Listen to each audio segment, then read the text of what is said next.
Everyone, thank you for being here. My name is Angela Spinace. I live and I work in Uptown. I'm a co-founder of Friends of Cuneo and part of this coalition for Uptown.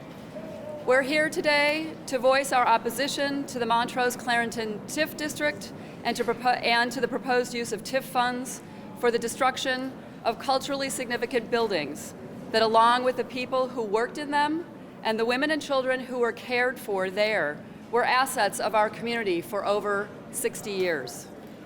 We're also here to present the commission that will soon be meeting with over 1,200 signatures that were collected online and in person back 2 Januaries ago in 2014 to a petition calling for the rejection of an almost identical proposal from the same developer, as well as the dissolution of the TIF district.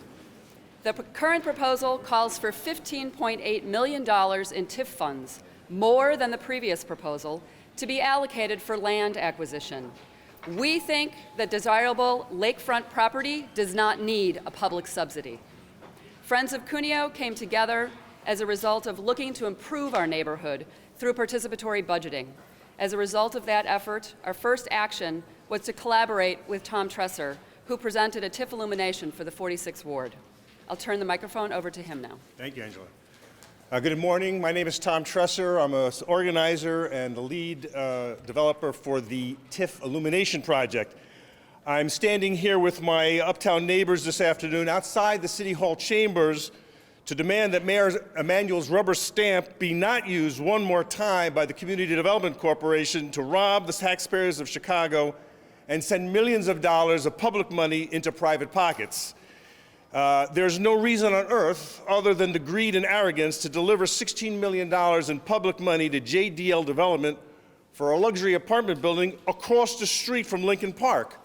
Although the $5,000 that James D. Letchinger and the $1,000 his CMO, Sean Ingle, contributed to Rahm Emanuel's campaign may have something to do with it.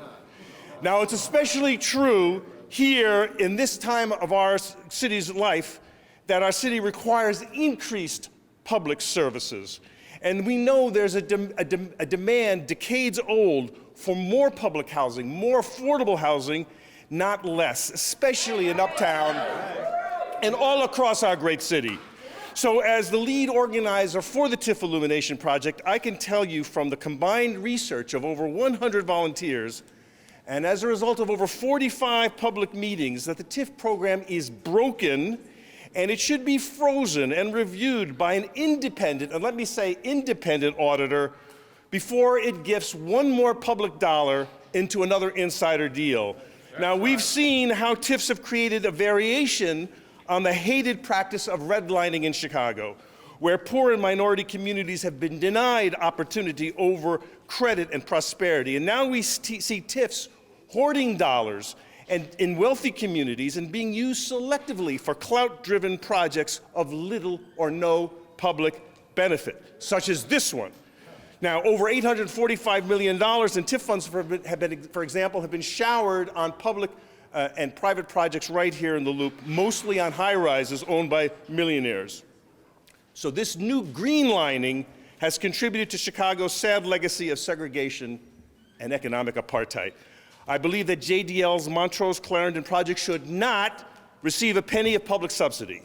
I call on Mayor Emanuel to immediately reveal the status of the $1.4 billion in property taxes he's already collected from TIFs, tell us where they are and why it can't be used for great projects such as what these good people are bringing to you today. I call on the City Council to freeze the entire TIF program until it can be independently audited. Thank you very much. Woo!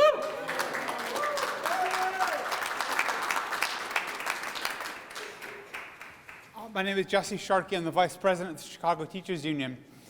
TIF money is public money. But more than that, TIF money owes its taxing authority, 51% of it, to the public schools.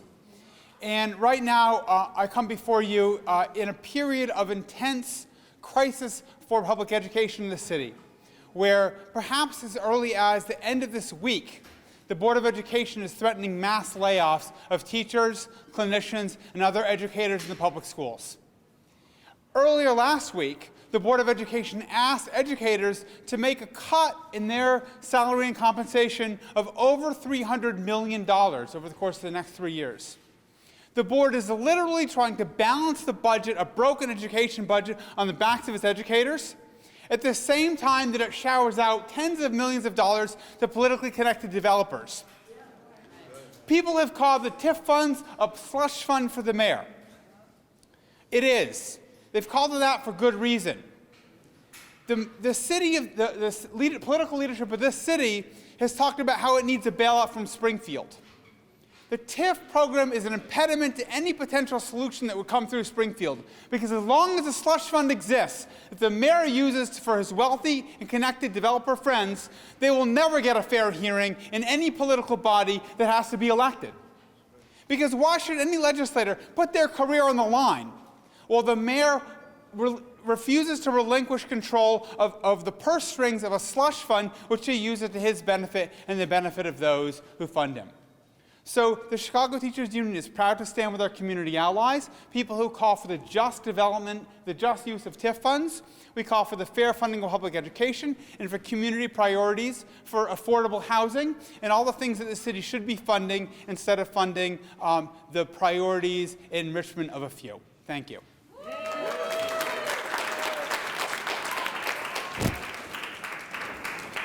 My name is Joseph Taylor. I am a resident of Uptown and a member of One Northside. As an engaged resident, I value playing a meaningful role in the decision-making process over projects and programs that will affect me and my fellow community members. So when I learned about the proposed plan for Cuneo Hospital to be demolished and replaced with a luxury housing development using $15 million in TIF funds, I knew that I had to get involved.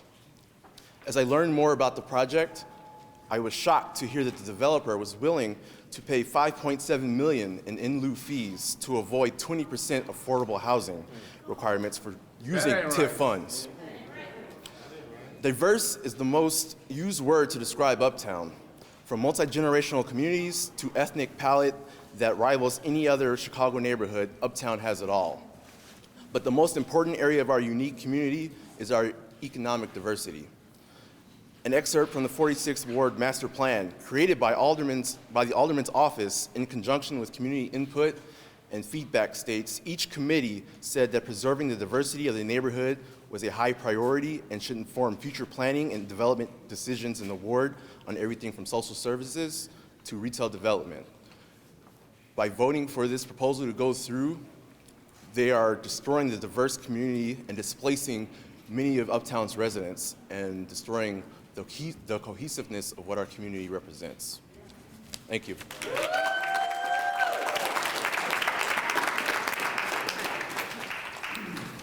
Hi, good morning. My name is AQUEELA. I'm the president of Uplift High School and local school council member, Northside Action for Justice, and former president and resident of 920 West Lakeside Place, which is a 325-plus unit building in Uptown. At this time, when City Council is talking about laying off 5,000 teachers, when last night in below zero weather, people were sleeping outside under a viaduct blocked from this proposed development because of the lack of affordable housing and the vital programs that services are being cut. It is absurd and insulting and outrageous that the city should even be considering a $15.5 million giveaway of TIF funds to a politically connected developer for luxury housing. We in Uptown say no to this giveaway and this unnecessary speculative development.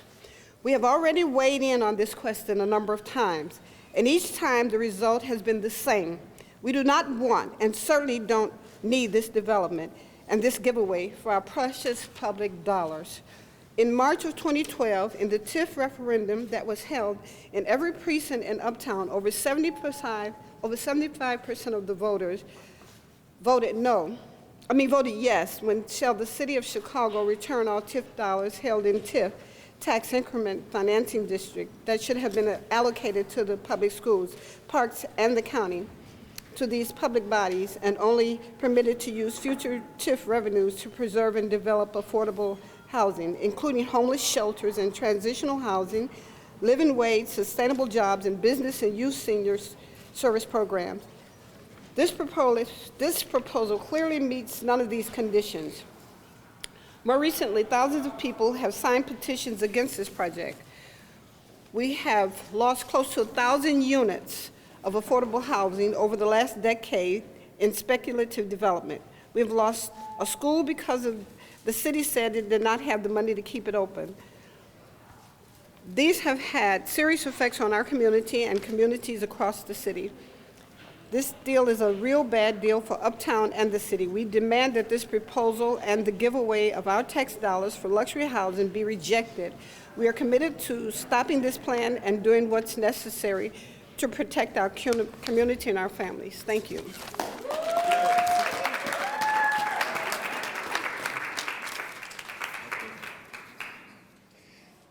Hi, I'm Andy Thayer, last name spelled T as in Tom, H-A-Y-E-R. I'm a co-founder of the Gay Liberation Network and also a member of Uptown Tent City Organizers and a 30-plus year resident of Uptown.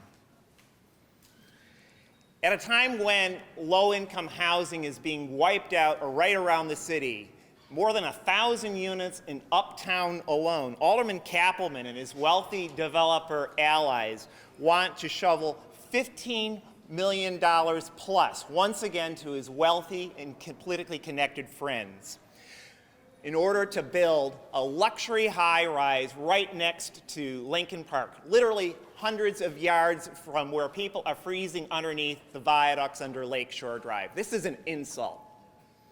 At a time when there's supposedly no money for schools, pensions, youth jobs programs, and after-school programs, we are once again supposed to dip into the mayor's TIF slush fund in order to give money to his wealthy friends. That ain't right.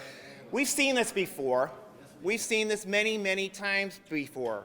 They got away with it, too. They got away with it at the DePaul basketball arena. They got away with it with a Hyde Park Penny Pritzker Hyatt. They got away with it with the millions of dollars given to the impoverished Chicago Board of Trade. Yes, they've gotten away with it before. But it's a new day in Chicago. It's a new day in Chicago. People have woken up to this mayor.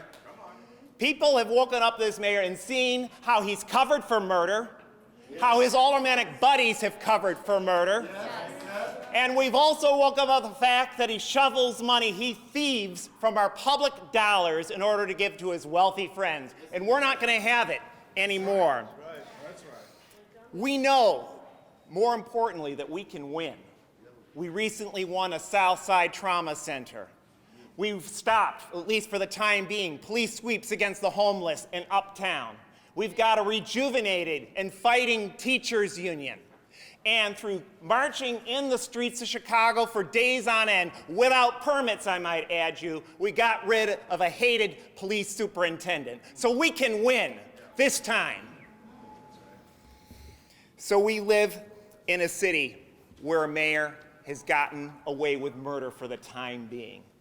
But we know we can win, and we can do it because we've seen from how people have won things. And if it means lying down in front of bulldozers, if it means tearing up surveyor stakes, we can stop this giveaway to the rich that Mayor Rahm Emanuel wants to give. And we can do it because we know that we don't have to follow their laws and their niceties anymore. Because if they're willing to get away with murder and ask us to accept it, why should we follow their laws? Why should we follow their procedures? So Mayor Emanuel and Alderman Kappelman, if you're going to try and shove this theft of public dollars down our throats, you've got a new day coming because it's a new Chicago. We're not going to stand up for police murder, and we're not going to stand up for any more of your theft. Thank you. Thank you.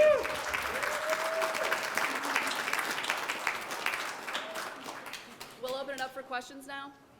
Question. How many minorities are on Kappelman's board? None. None. They're all white, one female. They all have money. If this project gets approved today, does it still need city council approval, right? So we have some other steps.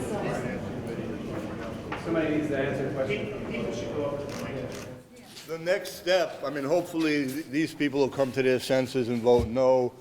If they don't, the next step is it goes before the City Council Finance Committee. Unlike these people, those people are elected. These people are appointed just like the school board. So we're not expecting too much here, except that they're going to hear our message. But the next step is the Finance Committee. What's your name? My name is Mark Kaplan. Is there an alternate proposal for housing for the site?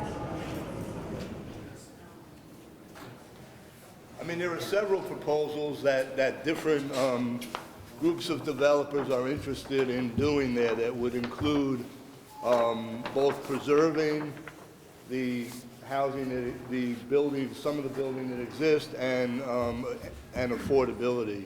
So the first step is to make sure that this slush fund giveaway doesn't go to this developer and this project is stopped. And then after that, there are other developers that are more than happy to come in and work with the community on what it is we want. I just want to add that in 2014, January 3rd to be exact, on one of the coldest days in the city of Chicago, we brought together the community to talk about adaptive reuse, to talk about what we wanted in the community for that site. And we want it to be returned to the community as the asset that it was. It was a place of refuge for women and children. It was a place where people with no access to health care could get health care. We want that asset, we want that community back in our community. Housing is part of the equation, but there are a lot of alternatives. We have offered them up, and we have over 1,210 signatures saying that we want the alternatives that we've proposed. We do not want this TIF district, and we do not want the buildings demolished. Yes, my name's Angela Spinazze. It's S-P-I-N-A-Z-Z-E. One of the things that the other side will tell you is that this development proposes to give some money over to the CHA Low-Income Housing Fund. It should be noted that the CHA is sitting on close to $500 million of money and doing nothing with it. In fact, letting things like Lathrop Homes go by the wayside because it sits on prime property. So when they say they're going to do things for the homeless, we've lived in the city long enough to know that they're lying. Okay? They lied about murder. They don't think anything about lying about their theft of public funds. And so we won't believe anything that they have to say today. We demand low-income housing and housing in Uptown and every neighborhood around the city. We've lost over 1,000 units. We're not going to lose one more. We demand the construction of new housing for those people living under the viaducts of Lakeshore Drive now. Thank you. If there are no other questions, we'll close at this point. Thank you. Thanks, everyone.